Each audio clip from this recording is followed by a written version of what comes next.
Hello friends, it is Stacia and welcome back to my channel.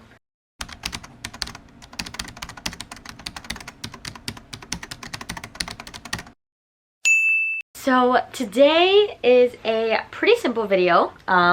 We're going to be doing my March wrap-up. Before we get into the stats and the books, I'm going to go over really quick the books that I accumulated in the month of March. I only got 2 and I did not buy either of them, so I'm still pretty much on track for like my book buying, where I said I was going to do under 30 and under 25 if I really could. So the 2 books that I accumulated, the first is The Angel Maker by Alex North. I read The Whisper Man and really enjoyed it, so I am looking forward to this. Not entirely sure what it's about at all, but I know that Alex North does thrillers, so I'm excited for this. And then the other book I got was actually a very big surprise. I got it from Berkeley, and it is in the arc of Rachel Lynn Solomon's upcoming book, Business or Pleasure. So this comes out in June. I have no idea what it's about, but I'm excited nonetheless. I've not read Rachel Lynn Solomon yet, but I really want to. So I am planning on reading this soon and having a sit-down review video for you guys before the book comes out. So basically this just says a ghostwriter and a struggling actor help each other on the page and in the bedroom in this steamy rom-com. So I'm excited. Yeah, very exciting. So we'll see how this goes whenever I get to it. So those were the 2 books that I got in the month of March. Now we'll go over some quick stats. So in the month of March, it started really slow. I think in like the first like 20 days or like first like 2 weeks or something like that, I had only read like 2 or 3 books. So March was on track to being like my worst reading month, but in the end I ended up reading 8 books, and that came out to a total of 2,456 pages, which I'm very proud of. Genres was 1 contemporary, 6 romance, and 1 thriller. And then my formats were 5 ebook, 2 physical, and 1 audio. So pretty good month if I do say so myself. As per usual, we're gonna go over these in the order that I read them. So we'll start with the first book that I read in the month of March, and that was There Are No Saints by Sophie Lark. Tagged and annotated it, so very fun things going on here. I read this for an upcoming vlog that should be coming out within the next couple of weeks.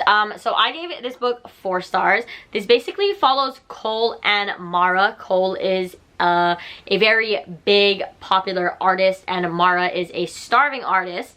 When Mara gets mixed up in something, Cole becomes pretty fixated on her and they kind of just go from there. So I gave this 4 stars. I did really enjoyed it. I love seeing Cole and Mara and how they interacted, especially because Cole is usually someone that people is like so afraid of, but Mara like never backed down, which I loved to see that. So it was very exciting. This book completely kept me on my toes because you never really know what's going to happen or what Cole is going to do or what Cole is thinking. It is dual point of view, so we do get a little bit into like his brain. But yeah, so I gave it 4 stars.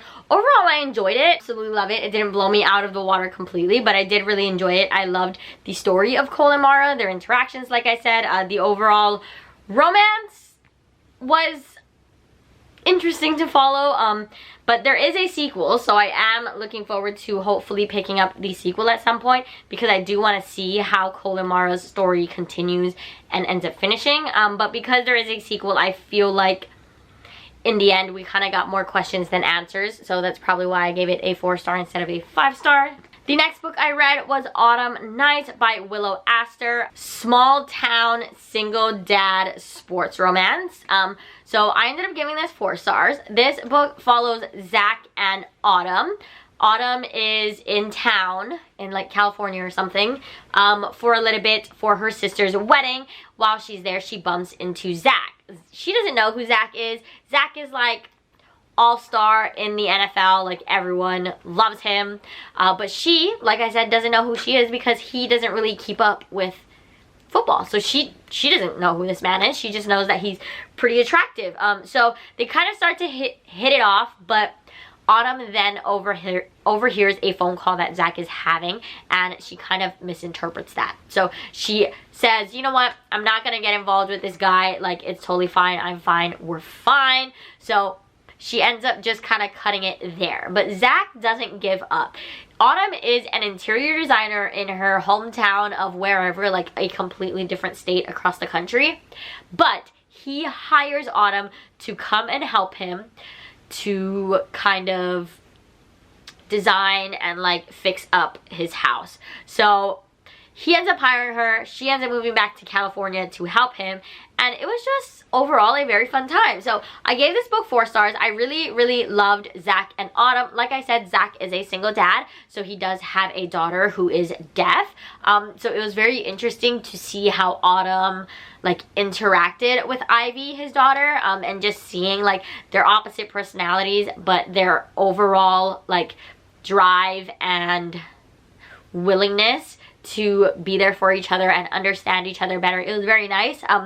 The third act conflict was not my favorite because it was basically based off of like assumption slash miscommunication, and I feel like that could have not been there and we could have just been happy and it could have been great, but that unfortunately wasn't the case. So I feel like based on like the rest of the book, their feelings should have been able to let them have that conversation instead of having like the third act conflict, but it's fine. Overall, between Zach and his family with Ivy and then Autumn's relationship with her mom and her sisters, I overall really enjoyed it. I loved all of the side characters as well as our main characters. And yeah, it was nice to also see Summer, which is Autumn's sister.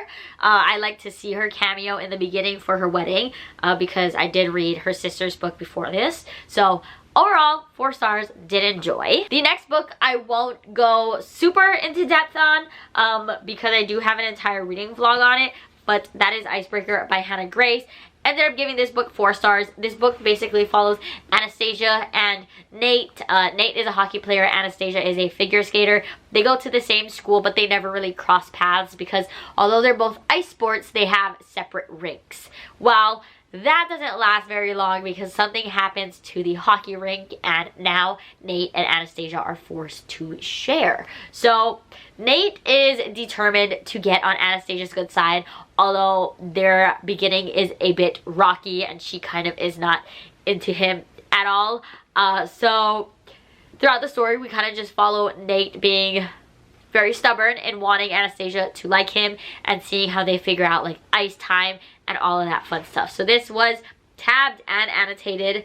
Very fun time. 4 stars. If you want more of my actual thoughts on why I got the rating it got, I will leave my vlog above and below. The next book that I read was Into the Tide by Laura Pavlov. If you've been here long enough, you know that I love Laura Pavlov. This is the spin-off series for her Honey Mountain series that I absolutely adore. This follows the sisters in Honey Mountain. It follows their cousins. So this first story, I gave 5 stars. This follows Hugh and Lila. Lila is Hugh's best friend's little sister. Lila lives in Chicago, but there are some family issues that bring her back to their small town of Cottonwood Cove, I believe it's what it's called.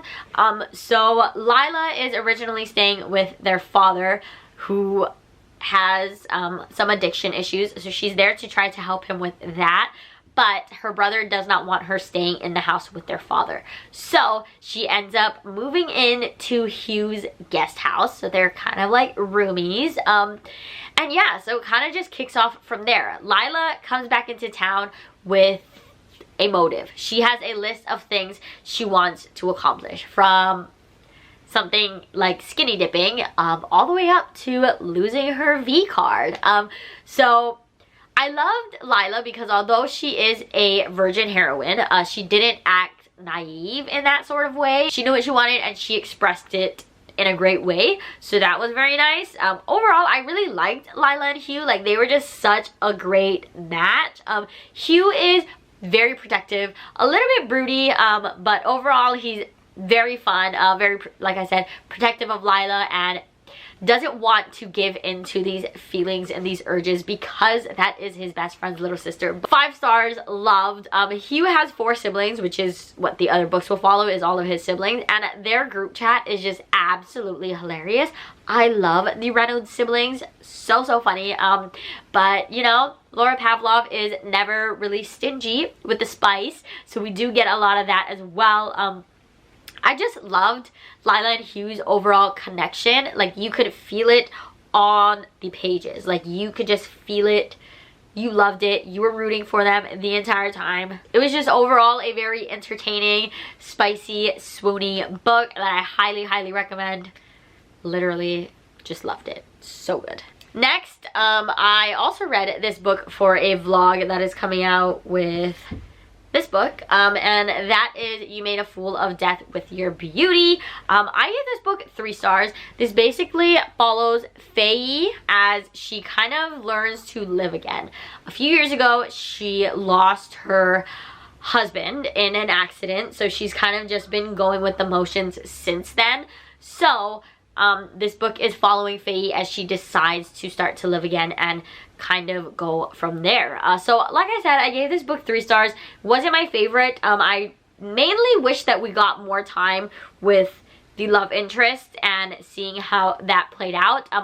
This is technically a romance, but this is the book that I marked as a contemporary because I felt like the romance, for me personally, wasn't at the forefront of the story, so I felt like it was more of a contemporary novel than a romance novel for me. So I gave that 3 stars. If you want to know more thoughts, that vlog will be coming out soon. But overall, it was just the romance itself didn't super work for me, so I wasn't as invested in the characters as I probably wanted to be. So there was that. The next book that I read was Killjoy by Holly Jackson. This is the novella that comes before the A Good Girl's Guide to Murder trilogy. I love that trilogy, so I finally picked up the novella and it did not disappoint. I gave it 5 stars. I can't really say much because it's like under 100 pages, like it's a novella.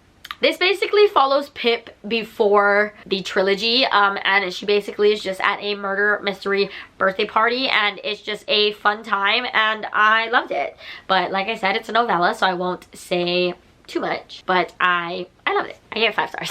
The next book that I read was The Fae Princes by Nikki St. Crow. This is the 4th and last book in the Vicious Lost Boys series, a dark reverse harem Peter Pan retelling. So I give this book 3.5 stars. It was a solid conclusion to the series, but I just wish that we kind of got a little bit more. I can't really give you guys too much of a synopsis without like spoiling anything, so there is that. But yeah, so my overall thoughts was that because of how book 3 ended, we pick up very much like in the heat of drama in book 4, like right from the beginning, and I feel like I wanted it to kind of be more of like a wrap up of everything that happened with Winnie, our main characters, and the boys. I wanted there to be just like concrete answers and honestly just to see them happy, but there was just way too much drama for that to happen, which is understandable based on like how the other books went. So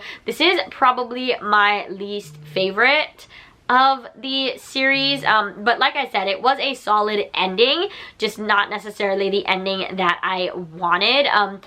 This book I also feel like did not have as much spicy scenes as the other books did, which was a bit weird now that they kind of like settled down and decided that it is what it is. They're just gonna, you know, live their life together. So it was overall too messy for me to be happy about the conclusion. But overall, like, the conclusion made sense. She wrapped everything up and opened the door to a spin-off series. So 3.5, it was okay. And then the last book that I read, I also have an entire vlog on, and that is For Lucy by Jewel E. N. I will link the vlog above and below, but I gave this book 4 stars. This book basically follows Emmett.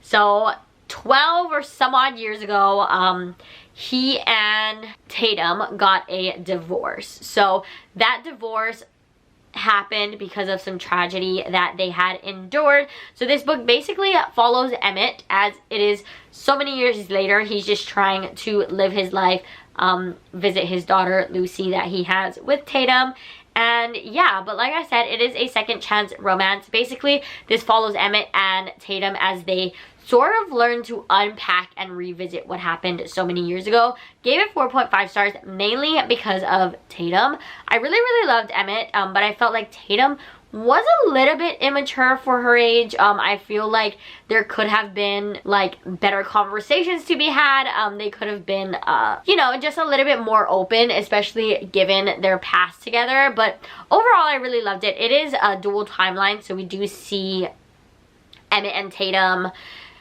when they first meet, when they're first starting to like get married and all of that stuff. We see them when the tragedy hits, and then we see them in the present day, which is like so many years later, after the divorce, after all of that has already happened, and we're just trying to see like all of that go. But overall, I loved Emmett. I loved his overall dedication to his daughter Lucy. His love for Tatum and Lucy was just so pure and real. I loved Emmett so much. I just wanted him to be happy the entire time. I do feel like overall the main conflict that needed to get unpacked should have been unpacked a little bit earlier, mainly because there is not as much time seeing the characters together afterwards, which is a bit weird because it is a second chance romance. So I thought we were going to see more of like the second chance, but they kind of have conversations, things sort of get resolved, and then the book pretty much ends like decently quickly. So yeah, this book does have a lot of trigger warnings though, so if you are possibly looking into this book, please check out the trigger warnings beforehand. Yeah, so pretty quick video. My wrap-ups do tend to be pretty quick, I think. So those were all of the 8 books that I read in the month of March. Hopefully April will be just as fun, so we'll see you at the end of the month of April to see how my April went. But March went well. 8 books, not bad at all. I am happy with most of the books I've read, so yeah, that is it from me for today. So you can like, comment, and subscribe down below if you like. All of my socials, follow me anywhere else, are in the description as always. I hope you enjoyed, and I'll see you in the next one. Bye!